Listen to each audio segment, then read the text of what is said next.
그때에 온 땅이 하나님 앞에 부패하여 포악함이 땅에 가득한지라. 하나님이 보신즉 땅이 부패하였으니 이는 땅에서 모든 혈육 있는 자의 행위가 부패함이었더라. 하나님이 노아에게 이르시되 모든 혈육 있는 자의 포악함이 땅에 가득함으로 그 끝날이 내 앞에 이르렀으니 내가 그들을 땅과 함께 멸하리라. 너는 고페르나무로 너를 위하여 방주를 만들되 그 안에 칸들을 막고 역청을 그 안팎에 칠하라. 네가 만들 방주는 이러하니 그 길이는 300규빗, 너비는 50규빗, 높이는 30규빗이라.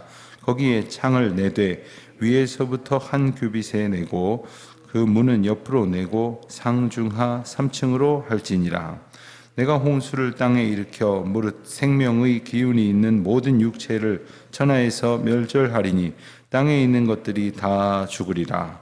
그러나 너와는 내가 내 언약을 세우리니 너는 내 아들들과 내 아내와 내 며느리들과 함께 그 방주로 들어가고 혈육 있는 모든 생물을 너는 각기 암수 한 쌍씩 방주로 이끌어들여 너와 함께 생명을 보존하게 하되 새가 그 종류대로 가축이 그 종류대로 땅에 기는 모든 것이 그 종류대로 각기 둘씩 네개로 나아오리니 그 생명을 보존하게 하라. 너는 먹을 모든 양식을 네개로 가져다가 저축하라. 이것이 너와 그들의 먹을 것이 되리라. 노아가 그와 하여 하나님이 자기에게 명하신 대로 다 준행하였더라. 아멘. 계속해서 우리가 창세기 6장, 7장에 걸쳐서 나오는 홍수의 사건, 홍수로 심판하시는 사건을 우리가 보고 있습니다. 어제까지 우리 그 10절까지 말씀을 보면서 홍수 사건을 하나님께서 세상에 심판하실 수밖에 없었던 원인에 대해서 우리가 보았습니다. 세상에 죄가 관영하였다, 가득하였다. 이게 마치 이 물이 흐르면, 물이 부어지면 물이 넓게 이렇게 퍼지는 것처럼 죄가 어느 한 곳에만 몰려 있는 것이 아니라 세상을 두루 덮었다, 이런 의미를 가지고 있습니다. 그러면서 생각하는 것이, 그들이 생각하는 것이 항상 악했다, 괜찮았다 말았다가 아니라 항상 악했다, 이렇게 분명히 말씀을 하셨습니다. 그래서 세상 지으셨음을, 그리고 이 사람들을 지으시고 그리고 생물을 지으신 것들을 하나님께서 한탄하셨다 하는 말씀을 반복하셨고, 마침내 세상을 심판하시기로 작정하셨다 하는 말씀까지 어제 보았습니다. 그리고 하나님께서 노아를 택하신 이야기를 보았습니다. 노아를 소개하기를 노아는 의인이요 완전한 자요 하나님과 동행하는 사람이었다, 이렇게 표현을 하고 있습니다만, 그 앞에서 언급하신 소중한 말씀을 우리가 하나 꼭 기억해야 될 것은 바로 하나님께서 노아에게 은혜를 베푸셨다 하는 겁니다.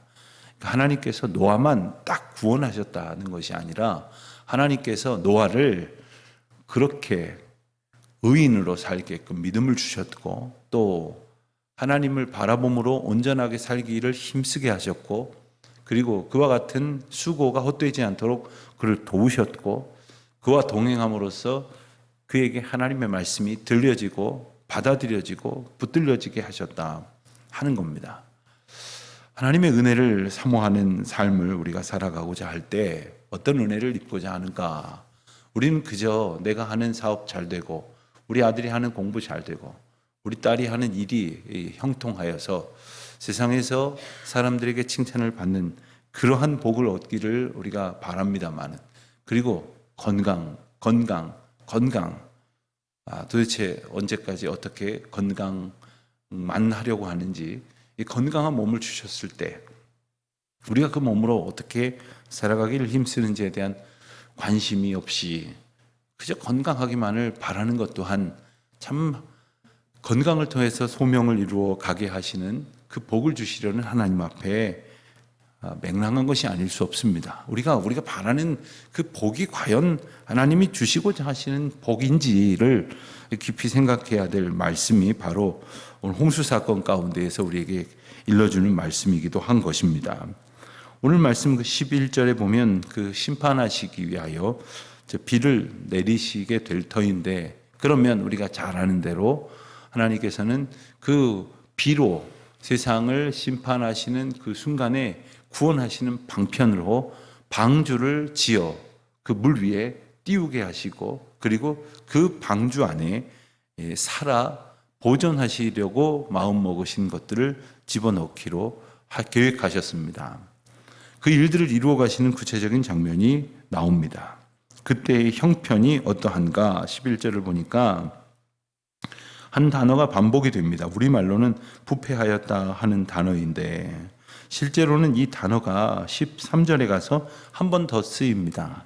이 멸하리라 하는 단어도 사실은 부패하였으니 부패함이었더라라고 사용된 원어와 같은 단어입니다. 그러니까 부패한 것은 결국 멸망하는 것입니다. 부패한 것의 결과는 멸망이 될 수밖에 없습니다.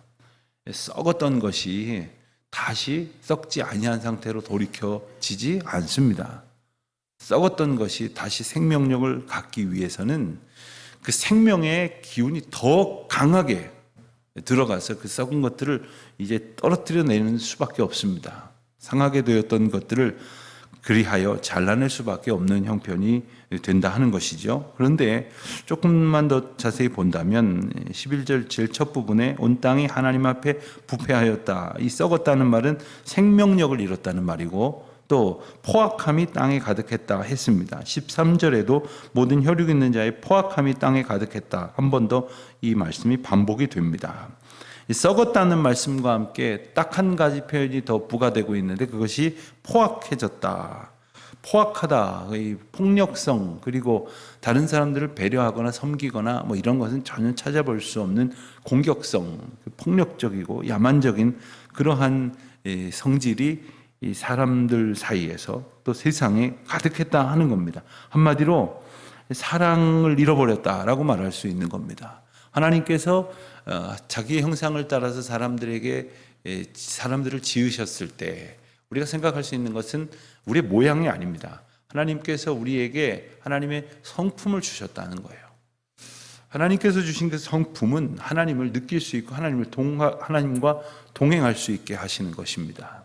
그 안에는 하나님께서 우리에게 말씀하시는 것을 우리가 깨달을 수 있는 영적인 요소를 갖게 하신 것이고, 무엇보다도 하나님의 마음을 주셨습니다. 그것이 바로 사랑입니다. 하나님은 사랑이시라 하지 않았습니까? 그래서 우리가 어디서 배운 것도 없는데 어린 아이들도 사랑할 줄 압니다. 사랑으로 대할 줄 압니다.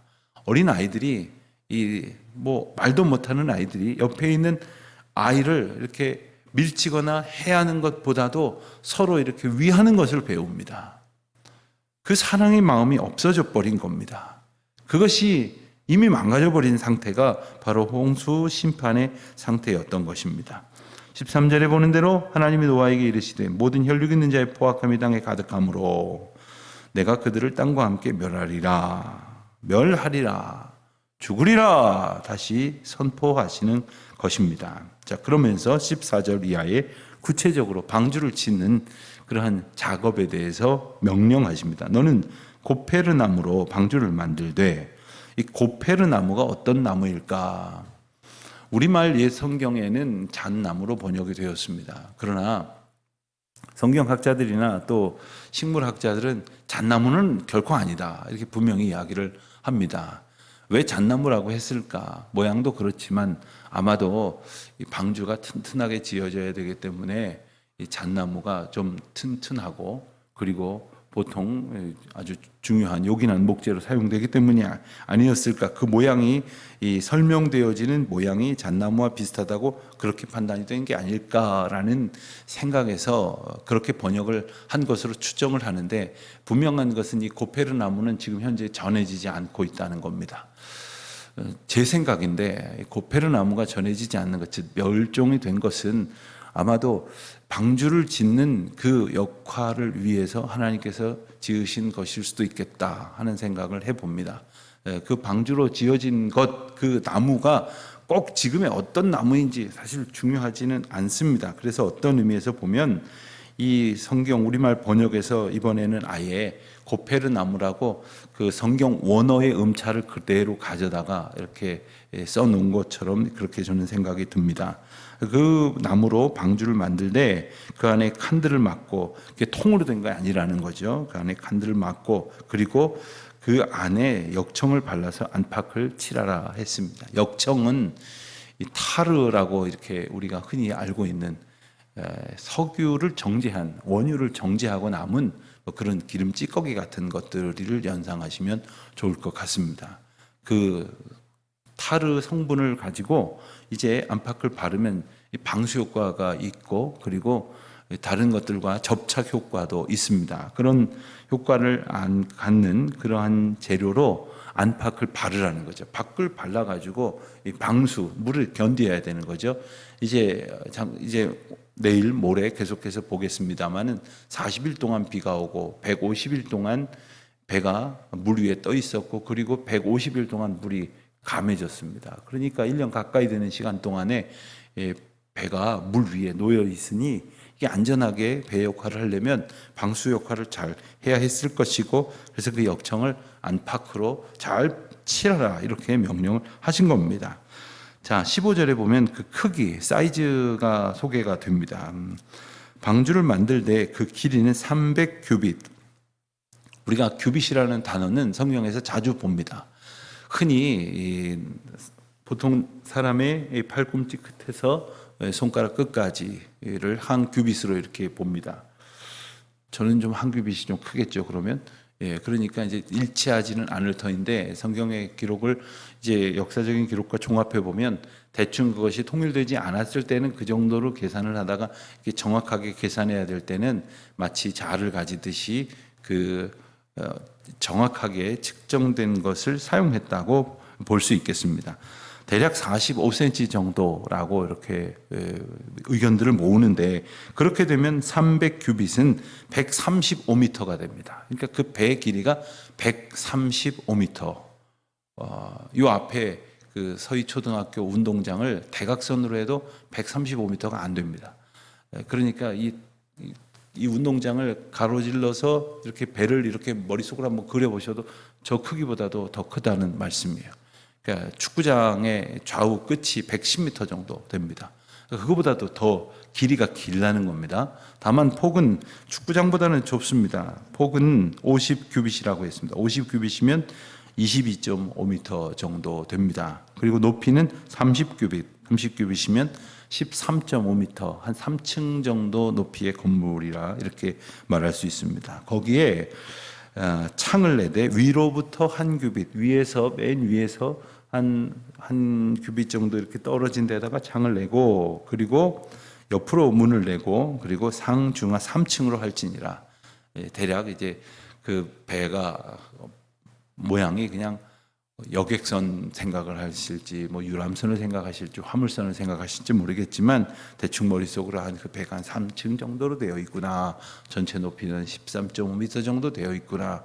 물이 조금 이제 바닥에 이렇게 잠기게 되면은 대략 어느 정도가 물 위에 보일런지 이렇게 짐작을 하실 겁니다.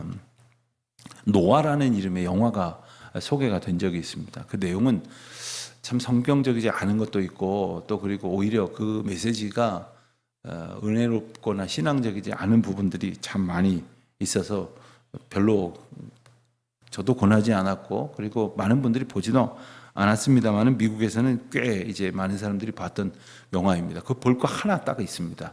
일단 그 배를 실물에 가깝게, 성경에서 그 정한 그 식양에 가깝게 지어서 그 배를 배경으로 해서 그 영화를 만들어 놓고, 세트를 만들어 놓고 이제 찍었기 때문에 대략 노아의 방주가 저런 모양이었겠구나 하는 짐작을 이렇게 할 수는 있을 것 같습니다. 자, 그렇게 만들고 17절에 보니까 내가 홍수를 일으켜서 무릇 생명의 기운이 있는 모든 육체를 천하에서 멸절하리니 땅에 있는 것들이 다 죽으리라. 또 한 번 13절 말미에서 나왔던 그러한 하나님의 선언이 반복이 됩니다. 이번엔 다른 단어를 사용을 했습니다. 다 죽으리라. 좀 더 강력한 의지가 발동되어 있는 표현입니다. 하나님의 이 사건을 통한 계획이 바로 이것이다 하는 겁니다. 18절입니다. 그러나 저는 오늘 말씀 가운데 한 단어를 꼽자면 바로 이 그러나라는 단어를 꼽고 싶었습니다. 그러나 다 죽으리라, 다 멸하리라.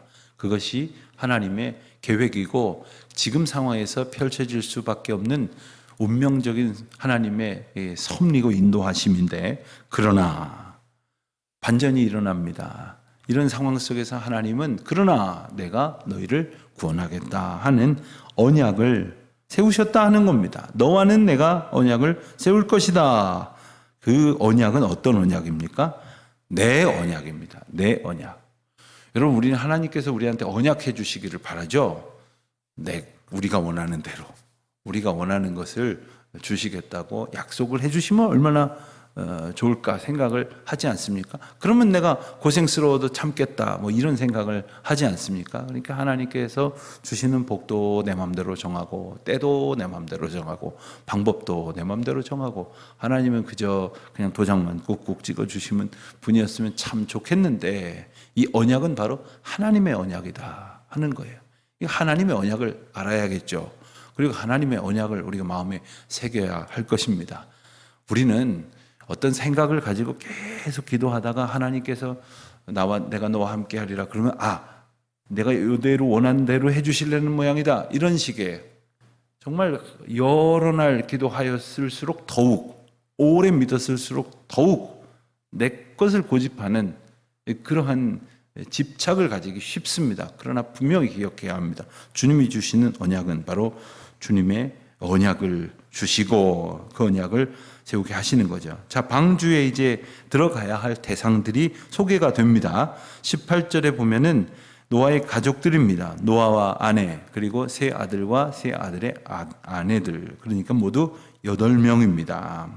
그리고 19절에 보니까 사람은 8명 들어갔지만 혈육 있는 모든 생물을 각각 남수 한 쌍씩 드리라고 했습니다. 그 이유는 너와 함께 생명을 보존하게 하되, 새는 가축은 땅에 기는 모든 것이 각각 종류대로 하리라.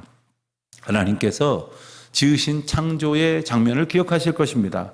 하나님께서는 그 모든 동물을 종류대로 지으셨습니다. 그렇습니다. 즉 하나님께서 재창조를 하시려는 겁니다. 새로운 하나님의 은혜를 이제 허락하시려는 것입니다. 다시 반복되는 표현이 있습니다. 19절 마지막에 보면은 20절 마지막에 보면 그 생명을 보존하게 하라. 앞서 19절 마지막 절에 나오는 것처럼 보존하게 하시려는 하나님의 은혜. 모든 것을 멸절시키시려는 하나님의, 그래서 모든 것이 죽도록 그렇게 죽음으로 끝나게 되어지는 하나님의 심판의 사건에 하나님께서는 생명을 보존하게 하라 하는 명령을 내리시는 것을 주목해야 합니다. 방주에 들어가야 할 것이 더 있었습니다. 21절 말씀 보니까 너는 먹을 모든 양식을 가져다가 저축하라. 자, 그 안에 동물들도 먹어야 할 것이겠고, 그리고 8사람도 먹어야 할 것이겠고, 어떤 경우에는 그 먹을 것들을 그 안에서 조달할 수 있었을지도 모르겠어요. 예를 들면 그냥 혼자 생각을 해보니까 닭이 있었을 거 아닙니까? 닭이 알을 낳았을 거 아니에요? 그 계란 거기서 먹을 수도 있었을 것 같아요. 그런데 뭐 그런 소소한 것이 아니고서는 다 미리 조달을 해서 준비해야 되는 겁니다. 그 양식 준비하는 것도 대단히 힘들었을 것 같아요. 뒤에 장면을 보면 하나님께서 방주의 문을 열고 노아에게 이렇게 이제 모든 생물들을 드리라고 했을 때 참 흥미로운 표현이 나온 것은 하나님께서 다 들어가게 하십니다. 그러니까 노아가 일일이 쫓아다니면서 오늘은 코끼리 2마리 잡고, 오늘은 뭐 염소 2마리 잡고, 2마리씩 잡아다가 집어넣고, 이렇게 한 게 아니라 하나님께서 때가 되면 방주의 문을 열게 하시고 들어가야 될 것들을 다 이렇게 하나님이 몰아서 이렇게 들어가게 하셨다는 거예요. 물론 또한 그 가운데에서도 노아가 직접 다 찾아다가 집어넣어야 할 것들도 따로따로 두셨습니다. 그러한 가운데 노아가 해야 될 일은 식량을 준비하는 것인데, 얼만큼 준비해야 될까요? 2박 3일 여행 갔다 오는 만큼 준비합니까? 얼마나 걸릴까요? 하나님께서는 이 원대한 계획을 노아와 함께 나누셨어요. 그런데 이 많은 일들을 22절에 준행하였다고 했는데, 이거 노아가 혼자 할 수 있었을까요? 아들들이 제가 볼 때는 나중에 가서 노아의 아들들이 행동하는 거 보면 그렇게 아주 훌륭한 아들들만 같지는 않은데 아들들만 가지고 됐을까요? 이 배를 짓는데 시간이 120년 걸렸다는데 이 큰 나무를 고페르 나무 같은 것들은 최소한 나무가 하나에 뭐 8m에서 22m까지 된다고 이렇게 이 기록들이 전해지던데 그 나무를 어떻게 이 며칠서 옮겼을까요? 분명히 이 모든 일에는 많은 사람들이 동원이 됐을 거예요. 노아가 많은 사람들과 함께 이 일을 했을 거예요. 그런데 그 어떤 사람 중에는 방주를 만드는 일에 동원이 됐거나 혹은 거기 가서 뭐 품삯을 받고 일을 했거나 간에 많은 사람들이 그 일을 해놓고도 정작 구원의 방주에 들어가지 않았다. 여러분, 우리가 때로는 세상에서 하나님의 방식을 의지해서 열심히 산다고 살고 심지어 교회 안에서도 열심히 봉사한다고 하는데 하나님께서 우리를 이끌어 가시는 구원의 은총에 합당하게 정말 끝까지 믿음으로 살아가느냐. 누구도 장담할 수 없는 것입니다. 그저 겸손히 매일매일 오늘 내게 주시는 은혜를 감사하면서 오늘 내게 주시는 은총을 기뻐하면서 오늘 나를 인도하시는 하나님의 그 사랑에 감격하면서 오늘도 나를 인도하시는구나. 오늘도 나를 주님의 말씀 가운데서 붙드시는구나. 참 놀랍고 감사하다. 이 모든 것이 멸절될 수밖에 없는 모든 것이 다 죽음으로 끝날 수밖에 없는 이 참혹한 그러한 땅에서 오늘도 우리를 구원하시고 구원의 은혜로 살게 하시는 주님의 은총을 기뻐하며 찬송하며 이 하루도 우리의 삶의 자리에서 승리하시는 저와 여러분 되시길 우리 주님의 이름으로 축원드립니다. 기도하겠습니다. 하나님 감사합니다.